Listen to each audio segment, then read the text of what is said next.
மாமா ஏன் மாமா இந்த மளிகை கடைக்கு போனா அந்த மளிகை கடைக்கார்ட்ட சண்டை போட்டு வந்துறீங்க? இன்னைக்கு காலையில மளிகை சாமான் வாங்கலான்னு கடைக்கு போனா அவர் உங்களை பத்தி புலம்பி தள்ளிட்டாரு மாமா. அம்மா நான் அவர்கிட்ட சண்டை போடலாம் போலம்மா.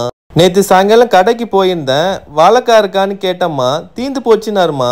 சரி நான் நாளைக்கு காலையில வரேன், ஃப்ரெஷ்ஷாக 3 வாழைக்காய் மட்டும் எடுத்து வைப்பான்னு சொன்னம்மா. இன்னைக்கு போய் கேட்டா கொஞ்சம் கூட பொறுப்பே இல்லாம காலி ஆயிடுச்சுன்றாருமா. அதாம்மா கொஞ்சம் கோவத்துல பேசிட்டேன். சரி வாழைக்காய் எதுக்கு மாமா வாங்க போனீங்க? அம்மா நீ கொஞ்ச நாளைக்கு முன்னாடி சாப்பாட்டுக்கு தொட்டுக்க வாழைக்காய் பஜ்ஜி மாதிரி வறுவல் செஞ்சிருந்தல்லம்மா, சூப்பரா இருந்ததுமா.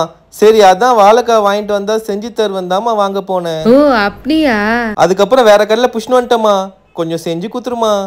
செஞ்சு தந்துட்டா போச்சு. இது போல வாழைக்காய் வறுவல் செஞ்சு பாருங்க, அவ்வளவு டேஸ்டா இருக்கும். இதுக்கு 2 வாழைக்காய் எடுத்துக்கிட்டேன், காம்பெல்லாம் நீக்கிட்டு இந்த மாதிரி தோல் எடுத்துட்டு இது போல ஸ்லைஸா கட் பண்ணி எடுத்துக்கலாம். கட் பண்ணதும் தண்ணியில போட்டுருங்க, இல்ல கருத்துடும். இப்போ ஒரு பவுல்ல கொஞ்சமா மஞ்சத்தூள், 1 ஸ்பூன் கிட்ட வெறும் மிளகாய் தூள், 1 ஸ்பூன் தனியா தூள், 1/2 ஸ்பூன் மிளகு ஜீரகத்தூள், கொஞ்சமா உப்பு சேர்த்து கலந்துட்டு வாழைக்காவும் இதோட சேர்த்து நம்ம கலந்து ஒரு 1/2 மணி நேரம் ஊற விட்டுறலாம். இப்போ இன்னொரு பிளேட்ல 2 ஸ்பூன் கிட்ட கடலை மாவு, 2 ஸ்பூன் கிட்ட அரிசி மாவு, 2 ஸ்பூன் கிட்ட ரவை இதெல்லாம் சேர்த்துட்டு நல்லா கலந்துட்டு நம்ம ஊற வச்சிருந்த வாழைக்காவை இதில் நல்லா கோட் பண்ணிட்டு தனியாக எடுத்து வச்சிடலாம். இப்போ கடாயில் தேவையான அளவுக்கு எண்ணெய் விட்டுக்கலாம். நான் கொஞ்சமாக தான் விட்டு செய்கிறேன், அதுவே நல்லா ஃப்ரை ஆகி வந்துருச்சு. ஸோ ஒவ்வொரு பேட்சா இது போல வாழைக்காவை முன்னாடி பின்னாடி நல்லா ரோஸ்ட் பண்ணி எடுத்தோம்னா சூப்பரான வாழைக்காய் வறுவல் ரெடி. நீங்களும் ட்ரை பண்ணிட்டு எப்படி இருந்துச்சுன்னு சொல்லுங்க.